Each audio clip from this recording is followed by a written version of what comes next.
हमारे प्रभु श्री राम जी ने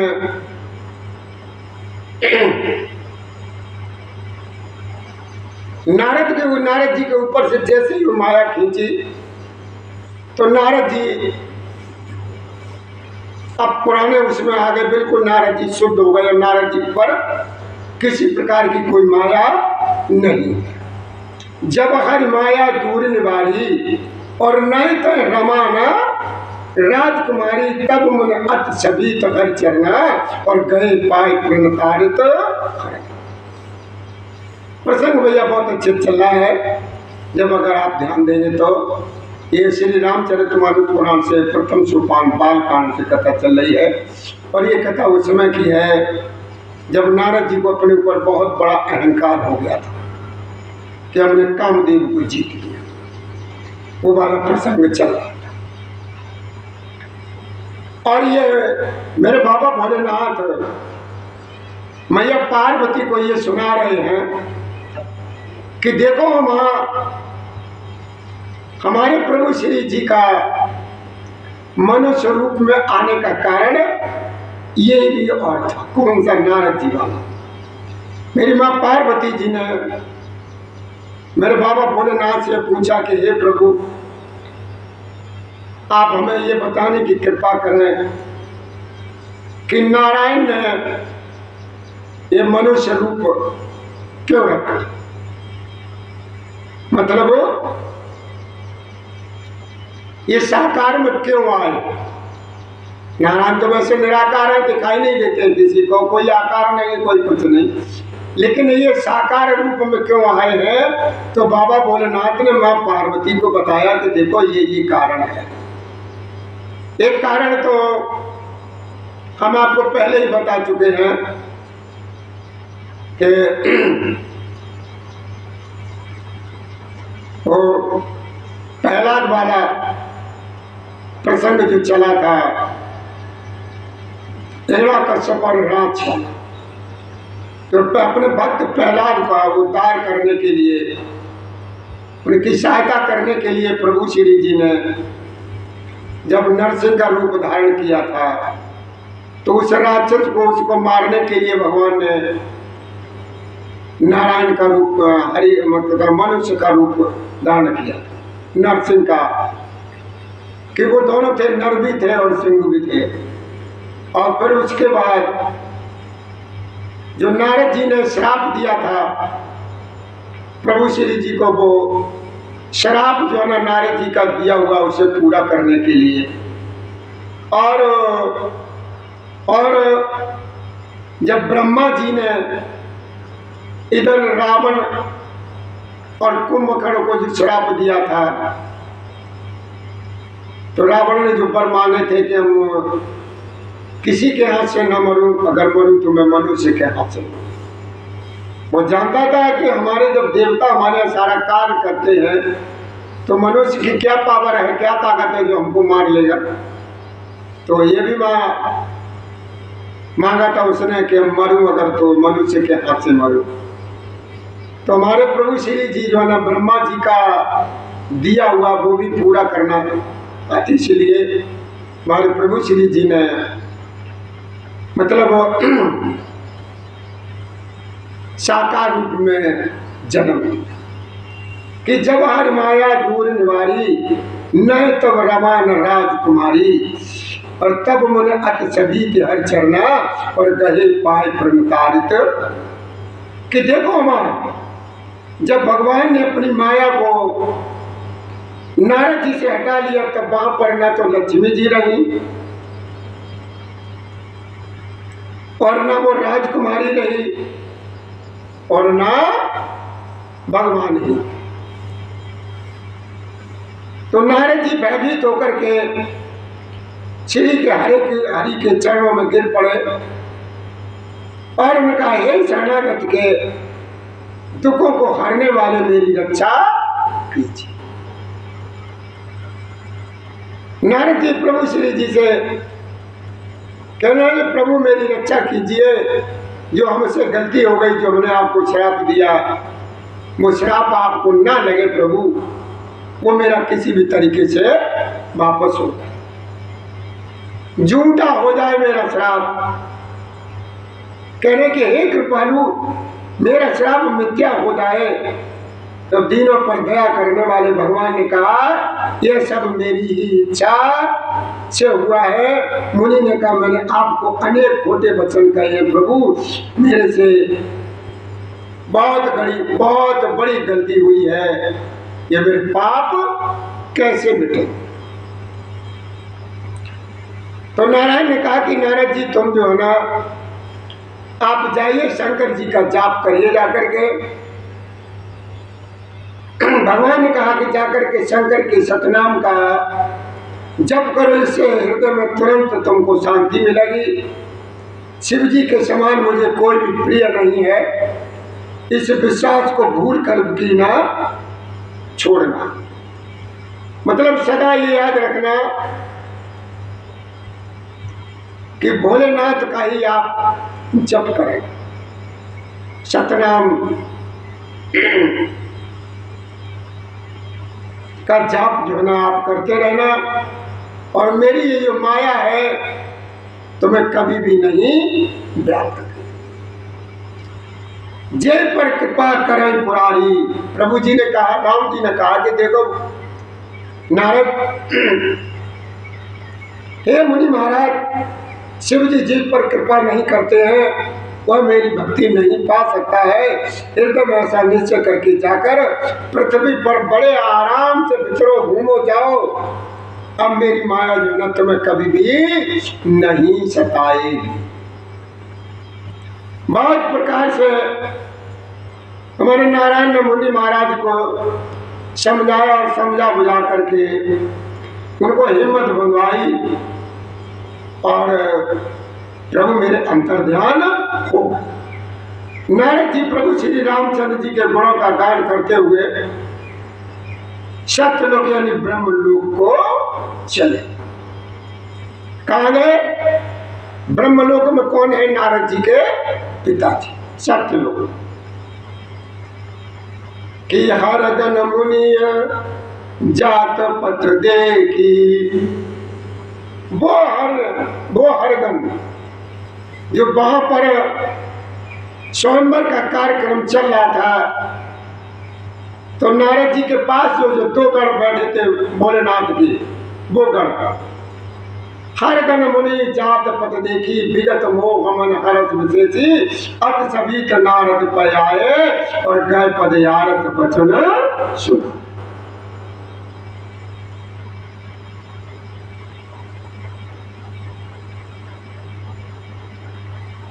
जब उन्हें दोनों गणों ने देख लिया कि नारद जी पहुंच जा रहे हैं सत्यलोक को, तो तुरंत ही वो आए और कहने लगे, हे मुनिराज, हम ब्राह्मण नहीं है, हम दोनों शिव जी के गण हैं, हमने बड़ा अपराध किया है जिसका जो फल हमने पा लिया। हे कृपालु, हे दीनदयालु, अब श्राप हमको दूर करने की कृपा कीजिए। जो आपने हमको श्राप दिया है वो दूर करने की कृपा कीजिए। और दीनों पर दया करने वाले नारद जी ने क्या कहा? अब नारद जी ने क्या कहा कि तुम दोनों जाकर क्या हो जाओ? राक्षस। अब ये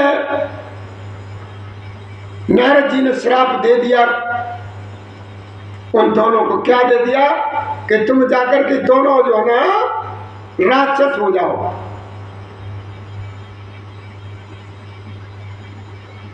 कि निश्चर जाय हो तुम जो, और वैभव विपुल तेज बल हो, भुजबल विष्णु जितब तुम जैया, और धरे विष्णु बनो जतन तैया।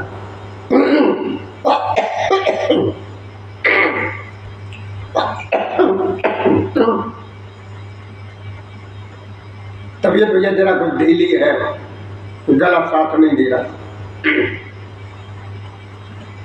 नारद जी ने उन दोनों को विश्राप दे दिया कि जाओ तुम दोनों जाकर राक्षस हो जाओ और तुम्हें महान ऐश्वर्य, तेज और बल की प्राप्त हो।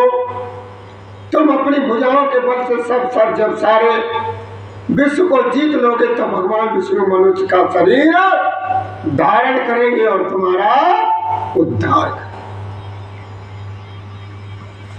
समर मरण हरि हाथ तुम्हारा, होय मुकुट न पुण्य। जाओ तुम दोनों राक्षस हो जाओ, और ऐसे वैसे नहीं होगे, बड़े शक्तिशाली, दुनिया तुमको याद करेगी, तुम्हारा कोई भी मुकाबला नहीं कर पाएगा। जब सीमा से ज्यादा जब तुम बाहर अत्याचार जब करोगे तो मेरे नारायण जो ना मनुष्य रूप में अवतार लेंगे, और लड़ाई के मैदान में, युद्ध के मैदान में समर मरण हरि हाथ तुम्हारा। तब उस युद्ध में नारायण के हाथ से तुम्हारा मरण होगा, और तब जो है ना तुम मुक्त हो जाओ। युद्ध में श्री हरि के हाथ से तुम्हारी मृत्यु होगी, जिससे तुम मुक्त हो जाओगे और फिर संसार में जन्म नहीं लोगे। वे दोनों मुनि के चरणों में शरणवा कर चले और समय पाकर के वो राक्षस हो गए राक्षस।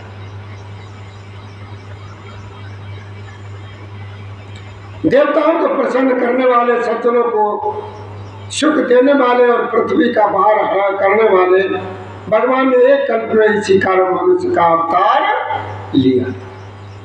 और ये हमारे बाबा भोलेनाथ ने मैया पार्वती को, भगवान को जन्म लेने का कारण बताया कि नारायण ने, मेरे राम जी ने मनुष्य का शरीर, मानव शरीर क्यों रखा, ये कारण बताया, इसलिए रखा कि यह विध जन्म कर्म हरि के रे, सुंदर सुखद विचित्र घनेरे, कल्प कल्प प्रति प्रभु अवतर है, और चारु चरित्र नाना विधि करे।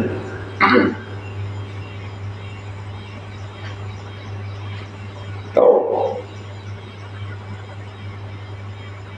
कि देखो हमारा इस प्रकार भगवान के अनेकों सुंदर सुखदायक और अलौकिक जन्म और कर्म है। प्रत्येक कल में जब जब भगवान अवतार लेते हैं, नाना प्रकार की सुंदर लीलाएं करते हैं। देखो माँ,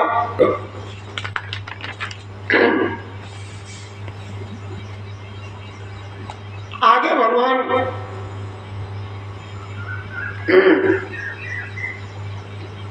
ने क्या किया,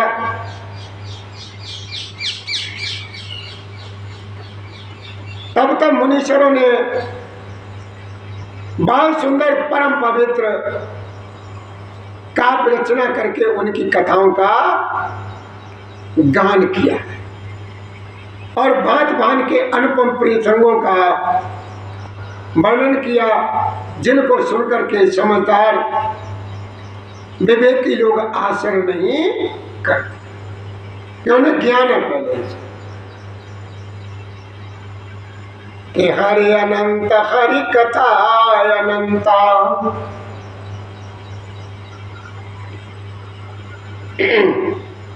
भोलेनाथ समझा रहे हैं मां पार्वती को,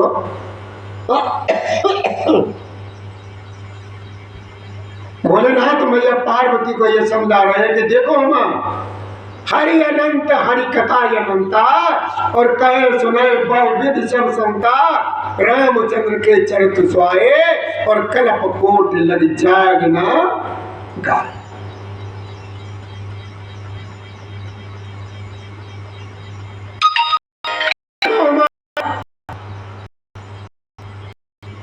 बोले पार्वती, और देखिए हमारे लोगों का भी नसीब ऐसा है, हम लोग भी नसीब वाले हैं जो प्रभु श्री राम जी की कथा बोलना सुना रहे हैं, और मैया पार्वती सुन रही हैं। माँ पार्वती के साथ साथ ये प्रभु श्री नारायण की कथा हम लोगों को भी श्रवण करने को मिल रही है। इससे बढ़िया और हमारे पुण्य क्या हो जाते हैं। ये हमने बहुत बड़े पुण्य किए हैं, ये हमारे पूर्व जन्म के पुण्य हैं। जो भी भैया यहाँ पर कार्य करने वाले हैं, जो भी कार्य करता है, वो सुने या न सुने, लेकिन उनके कान में तो ये आवाज प्रत्येक दिन पहुंचती है जो राम कथा, राम के साथ प्रत्येक दिन रहने का सौभाग्य प्राप्त हो रहा है। जितने भी कार्य करता है, कोई भी किसी प्रकार का काम हो, वो लोग बड़े भाग्यशाली हैं कि भाग्यशाली ही इस जगह पर आता है। हर जगह का अपना अपना एक नसीब होता है। ये देखिए, एक जगह ऐसी है जहां पर प्रत्येक दिन प्रभु श्री जी की कथा चलती रहती है। तो भोलेनाथ मैया को समझा रहे हैं पार्वती जी को, कि कहते हैं कि देखो मां, हरे हमारे अनंत हैं, जिनका कोई अंत नहीं है, उनका कोई पार नहीं पा सकता, और उनकी कथा भी अनंत कल्पों में भी गाई नहीं जा सकती है। सब संत लोग उसे बहुत प्रकार से कहते सुनते हैं। प्रभु श्री रामचंद्र जी के सुंदर चरित्र करोड़ों कल्पों में भी नहीं गाए जा सकते। बोलो भैया जय श्री राधे।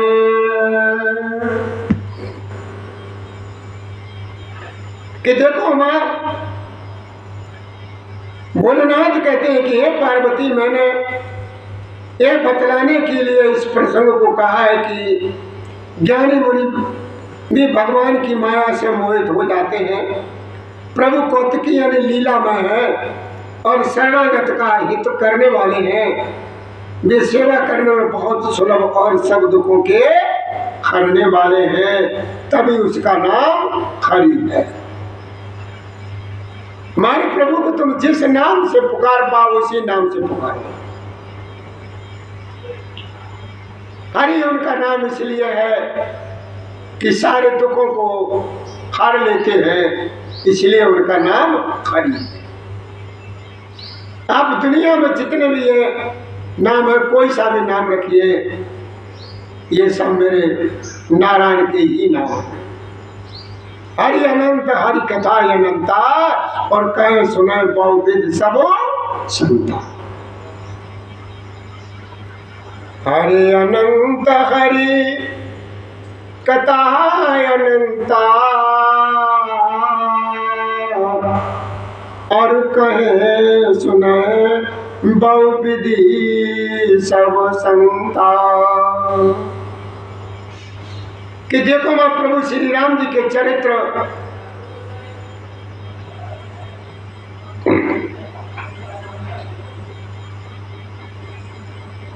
बहुत ही सुंदर है, बहुत बढ़िया,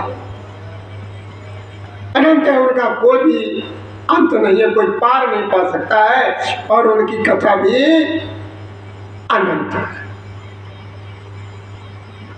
समझाते मां पार्वती को कि मैंने बतलाने के लिए इस प्रसंग को कहा है कि ज्ञानी मुनि भगवान की माया से मोहित हो जाते हैं। प्रभु कौतुकी है, लीलामय है, और शरणागत का हित करने वाले हैं। ये सेवा करने में बहुत सुलभ और सब दुखों के हरने वाले।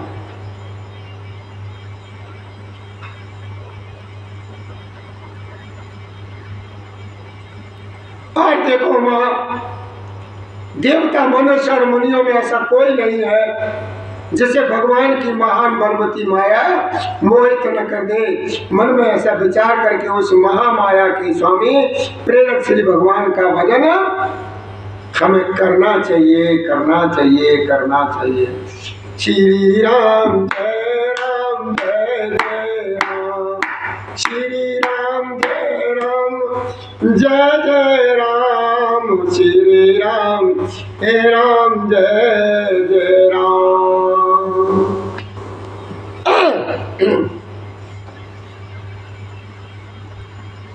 आगे क्या कहा कि देखो गिरिराज कुमारी, कि हे गिरिराज कुमारी, अब भगवान के अवतार लेने का दूसरा कारण सुनो। मैया पार्वती को भोलेनाथ समझाते, कहते हैं कि देखो मां, एक तुमने आपको ये कारण बताया भगवान ने मनुष्य शरीर क्यों धारण किया? कि जो नारद जी का श्राप लगा हुआ प्रभु को, उसको सिद्ध करने के लिए। और दूसरा अवतार क्यों हुआ वो भी ध्यान से सुनो। अपन हे तो सुन शैल कुमारी, और कयो विचित्र कथा में तारे। यही कारण अगन अरूपा, और ब्रह्म भयो कौशल परोपा।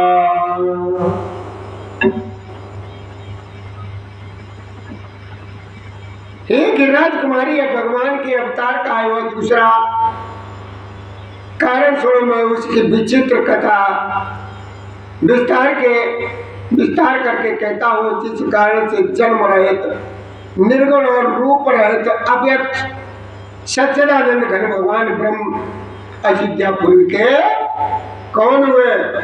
अयोध्यापुरी के राजा हुए। कि देखो मां, जिन प्रभु श्री रामचंद्र जी को तुमने भाई लक्ष्मण जी के साथ मुनियों का वेश धारण किए हुए वन में देखा घूमते फिरते, और भवानी जिनके चरित्र देख करके सखी के शरीर में तुम ऐसी बावली हो गई थी। भोलेनाथ ने क्या बताया कि देखो मां, एक कारण है, दूसरा कारण ये सुनो कि जो प्रभु विपन परत तुम देखा, अनुबंध समेत धरे मुनि वेशा। और मतलब भाई के साथ मुनियों का वेश हमारे प्रभु श्री जी घूम रहे, वो भी अपने भाई के साथ। जो प्रभु विपिन फिरत तुम देखा, और बंधु समेत धरे मुनि वेशा। जात चरित्र अवलोक भवानी, और सती शरीर रहो गौरानी।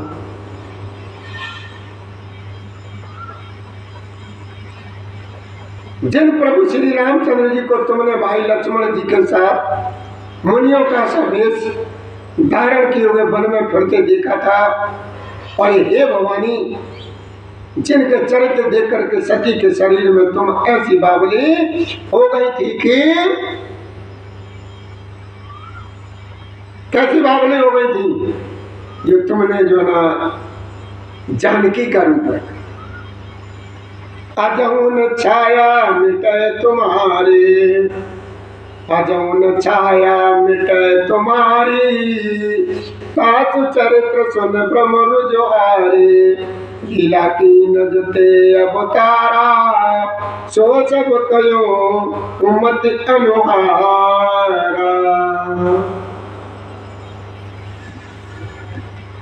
भोलेनाथ मैया पार्वती को समझाते कहते कि देखो मां,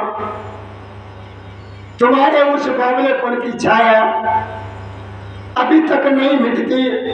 उन्होंने ब्रह्म रूपी रोग के हरण करने वाले चरित्र सुनो। उस अवतार में भगवान ने जो जो लीला की, वह सब मैं अपनी बुद्धि के अनुसार तुम्हें बता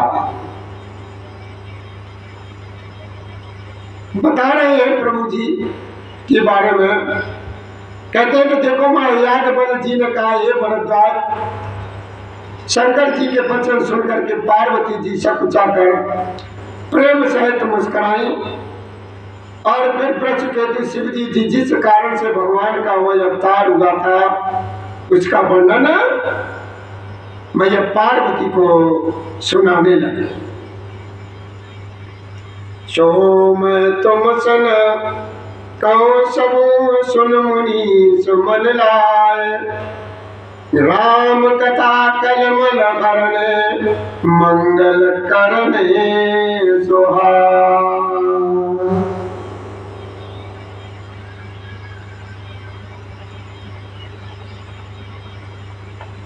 अब भोलेनाथ क्या समझाते? बाबा तुलसीदास जी ने दोहे में लिखा है कि सो मैं तुम सन कयो, सब सुन मुनि सुमन लाए।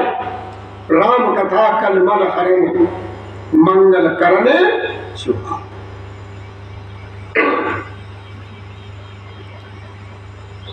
कहते हैं हे मुनीश्वर, भरद्वाज में वह सब तुमसे कहता हूं मन लगा करके सुनो प्रभु श्री रामचंद्र जी की कथा। कलियुग के पापों को हरने वाली, कल्याण करने वाली और बड़ी सुंदर है। श्याम मनु और सतरूपा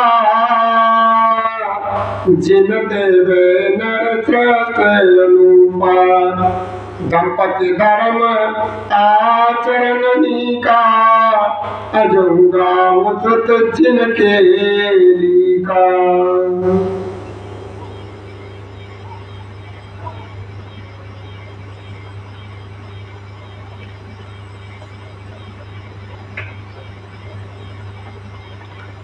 बाबा ने क्या लिखा तुलसीदास जी ने? और भोलेनाथ सबको समझा रहे, कहते कि देखिए हे मुनीश्वरों, हे मुनीश्वरों, भरद्वाज मैं वह सब तुमसे कहता हूं और तुम लोग मन लगा करके श्रवण करो। प्रभु श्री रामचंद्र जी की कथा कलियुग के पापों को हरने वाली, यानी कल्याण करने वाली और बड़ी सुंदर रोमांचक कथा है कि श्याम मनु और उनकी पत्नी शत्रुपा, जिनसे मनुष्य की है अनुपम सृष्टि हुई, इन दोनों पति पत्नी के धर्म व आचरण बहुत अच्छे थे और आज भी वेद जिनकी मर्यादा का गुणगान करते हैं।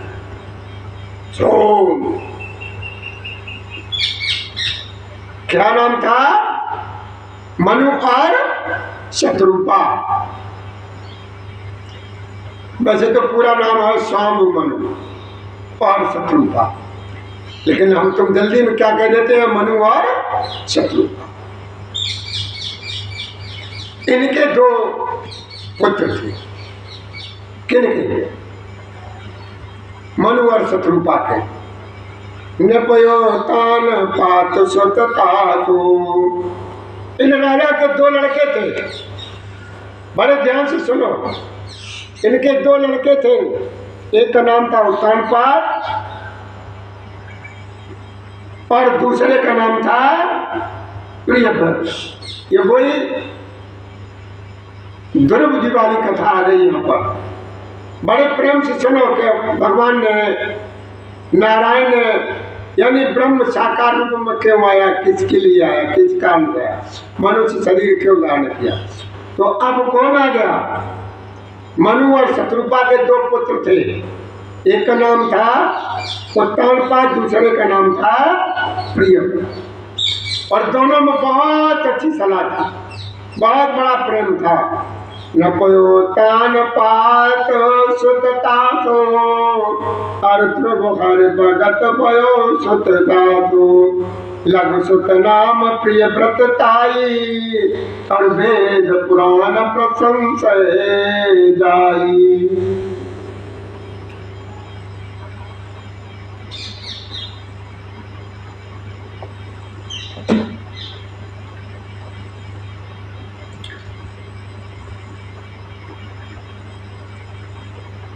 क्या समझा रहे? कहते हैं कि देखो भैया, पहले राजा मनु और शत्रुपा, यानी श्याम मनु और शत्रुपा, दोनों के दो पुत्र थे। बड़े पुत्र का नाम था उत्तानपाद और उससे छोटे वाले का नाम था प्रियव्रत। और उत्तानपाद के एक लड़का था, जिसका नाम था ध्रुव। राजा उत्तानपाद उनके पुत्र थे, जिनके पुत्र प्रसिद्ध श्री हरभक्त ध्रुव जी हुए। उन मनु जी के छोटे लड़के का नाम प्रियव्रत था, जिसकी प्रशंसा वेद और पुराण कर। के देवहूति पुण्य ताज कुमारी और जो मन कंदर्व के प्रिय नारी आदि देव प्रभु दीन दयाला दीन दयाला और जटर धरे हो दे कपिल कृपाला।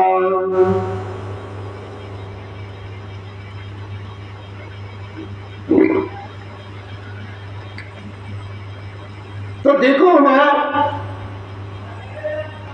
पुनः देवती उनकी कन्या थी, जो कर्दम मुनि की प्यारी पत्नी हुई, और जिन्होंने आदि देव दोनों दिनों पर दया करने वाले समर्थ एवं कृपालु भगवान श्री कपिल को गर्भ में धारण किया। कौन बोले? कपिल जी महाराज का नाम तो आप लोगों ने सुना ही होगा, कपिल जी महाराज। वो कौन थी? देवती उनकी कन्या थी। किनकी कन्या थी? इन्हीं की मनु और सती। हर वक्त ध्रुव जी मनु जी के छोटे भाई यानी छोटे लड़के का नाम प्रियव्रत था, जिसकी प्रशंसा वेद और पुराण करते हैं। देवती पुण्यताज कुमारी, जो मन कंदर्प के प्रिय नारी, आदि देव प्रभु दीन दयाला, और जठर धरे उजी कपिल कृपा।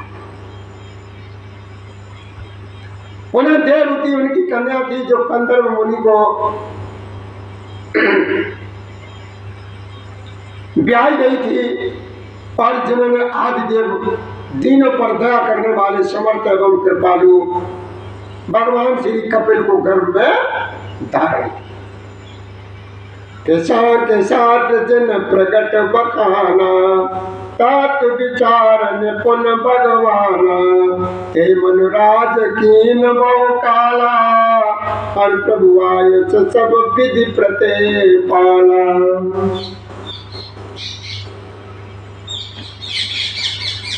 अब देखो मां तत्व का विचार करने में अत्यंत निपुण, जिन कपिल भगवान ने सांख्य शास्त्र का प्रकट रूप में वर्णन किया, उन स्वाम्ब मनु जिन्हें बहुत समय तक राज्य किया और सब प्रकार से भगवान की आज्ञा एवं रूप शास्त्रों की मर्यादा का पालन किया।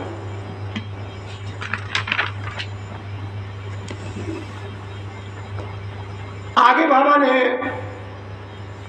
तुलसीदास जी ने सोरठे में लिखा है कि बाबा ने बसतवा चौथपन, के बाबा ने बसतवा चौथपन, खोए न विषय विराग, जन्म गयो हरि भक्त बिन, हृदय बहुत दुख लाग। हृदय में बहुत दुख लग रहा है। क्या दुख लग रहा है? कि जवानी निकल गई, बुढ़ापा आ गया, चौथापन आ गया, लेकिन भगवान का भजन नहीं कर पाया। भवन बसत भा चौथपन, यानी भगवान में घर में रहते रहते, राजमहल में रहते रहते चौथापन आ गया, लेकिन भगवान का भजन जो है ना नहीं किया। घर में रहते रहते बुढ़ापा आ गया, परंतु विषय से वैराग्य नहीं होता। इस बात को सोचकर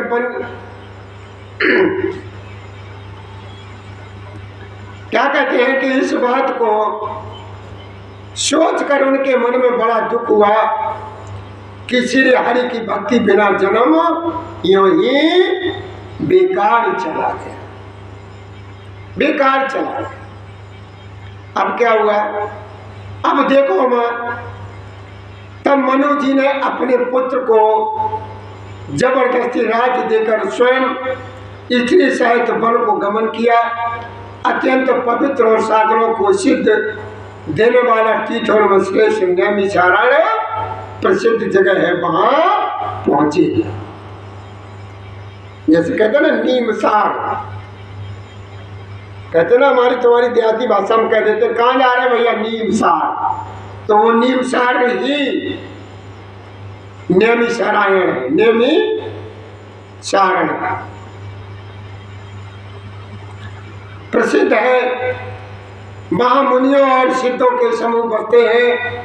राजा मनु हृदय में बहुत प्रसन्न होकर के वहीं चले, और वे धीर बुद्धि वाले राजा रानी मार्ग में जाते हुए ऐसे शुभायमान हो रहे थे मानो ज्ञान और भक्ति ही शरीर धारण करके जा रहे।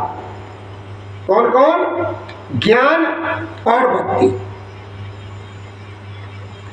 कहाँ पहुंच गए? के पहुँचे जाए देन मत तीरा, हरस नहाने निर्मल नीरा।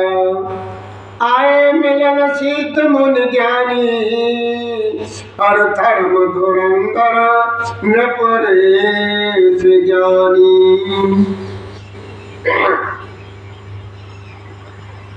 अब देखो मैं चलते चलते वे गौतम के गोमती के किनारे जहाँ पहुंचे, प्रसन्न होकर के उन्होंने निर्मल जल में स्नान किया। उनको धर्म धुरंधर राशि जानकर सिद्ध और ज्ञानी मुनि उनसे मिलने के लिए आए कि जय जय तीरथ रहे सुहाए, मुनि सकल सादर करवाए। कृष शरीर मुन पट परिधाना, सत समाजनित सुनहि पुराण।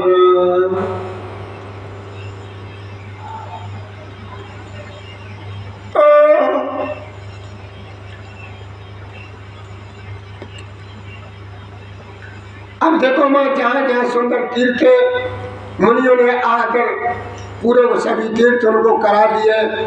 उनका शरीर दुबला हो गया और वे मुनियों के से बलकर वस्त्र धारण करते थे और संतों के समाज में नित्य पुराण सुना करते थे कि 12 अक्षर मंत्र पुण्य जपे सहित अनुराग, वासुदेव पद पंकरो दंपते मन अतीला।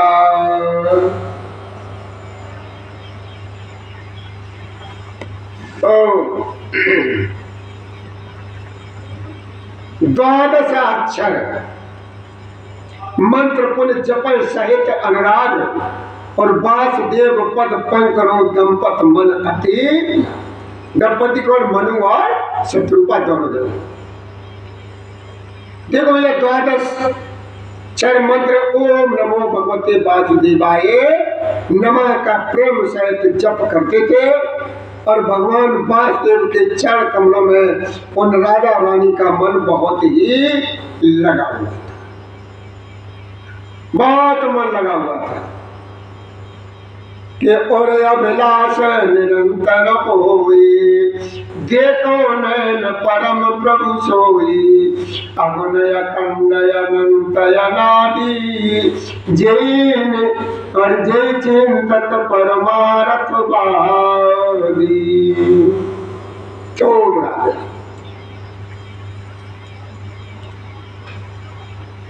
बहुत बहुत कठिन कठिन तप किया दोनों ने, करते स्मरण करते थे। फिर वे श्री हरि के लिए तप करने लगे और मूल फल को त्याग करके वे केवल जल के आधार पर ही रहने लगे। और अभिलाषा उनकी क्या थी? अभिलाषा उनकी यही थी कि हृदय में निरंतर यही अभिलाषा हुआ करती थी कि हम कैसे उन परम प्रभु को आंखों से देख रहे जो निर्गुण अखंड अनंत और अनादि है, और परमार्थवादी यानी ब्रह्मज्ञानी तत्ववेता लोग जिनका चिंतन किया करते हैं।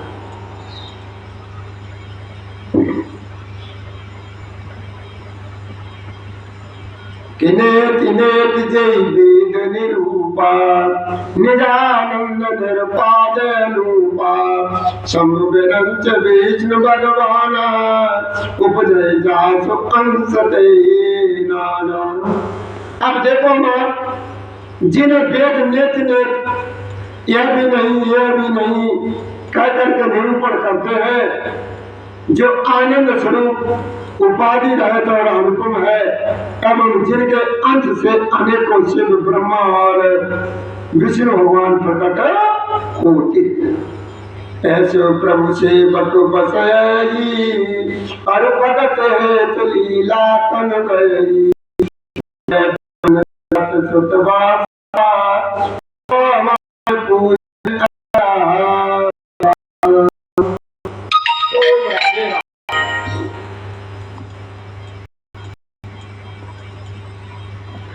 अब देखो मैं ऐसे महान प्रभु भी सेवक के बस में है और भक्तों के लिए दिव्य लीला विग्रह धारण करते हैं। यदि वेदों में यह वचन सत्य कहा है तो हमारी अभिलाषा भी अवश्य पूरी होगी। इस प्रकार जल का आहार करके तप करते 6000 वर्ष बीत गए। फिर 7000 वर्ष में वायु के आधार पर 10,000 वर्ष तक उन्होंने वायु का आधार भी छोड़ दिया। फिर दोनों एक पैर से खड़े रहे और उनका अपार तप देख करके ब्रह्मा विष्णु और शिव जी कई बार मनु जी के पास आए। तो उन्होंने अनेक प्रकार से ललचाया और कहा कि कुछ वर मांगो, पर वे परम धैर्यवान राजा रानी अपने तप से बिल्कुल किसी भी प्रकार से दिखाए नहीं दिए। जब उनका शरीर हड्डियों का ढांचा रह गया था और फिर भी उनके मन में जरा भी पीड़ा नहीं हो रही थी। प्रभु सर्वज्ञ दास निज जानी, शांति अनंत तापस न पुरानी, मांग मांग बर दे नभवानी, परम गंभीर कृपाल बखानी। चोम राधे राधे।